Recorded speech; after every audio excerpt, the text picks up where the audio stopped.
Yo, what's up mga treasure? We have lots of items to open here. Pero let's start with this one na pang collector's essential natin. So I bought this in like Shopee para sa ating mga card collection. So let's open this up to see kung ano ba tong collector's essential item na to. So I'm currently cutting it out.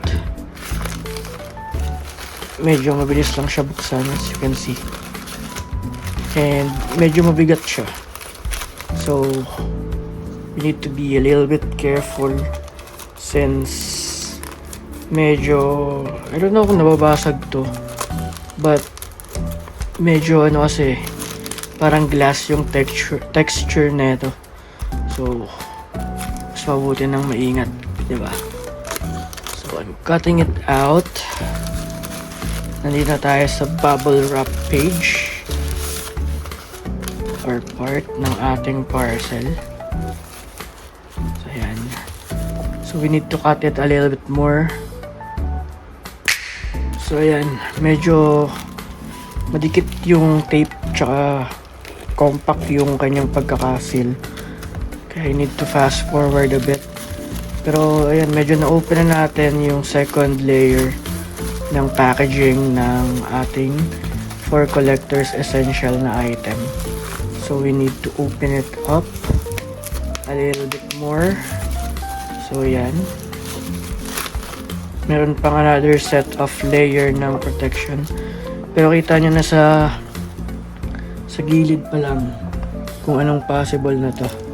So again, this is for our card collection para mas well protected yung ating mga specialized cards or yung mga cards natin na pretty much not common for me, or I want to preserve as much as possible yung quality nila. So ayan, ginugunting ko na yung layer for the tape and ito na siya. There you go.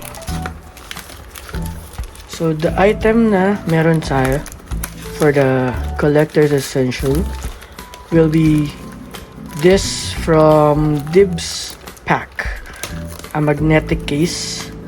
So murang-mura lang to, for at least about less than 60 pesos. For card safekeeping to mga ka-treasure. So as you can see, own brand na siya ng Dibs. Dito rin ako bumibili ng mga top loaders and penny sleeves na card sleeves. So doon ko rin siya binibili. So sturdy siya. Kita niyo naman. Diba? And magnetic na siya. So ayun lang, na-share ko lang. Quick particular review lang for this new mag case natin from Dibs Pack and quick unboxing. So na-share ko lang. See ya.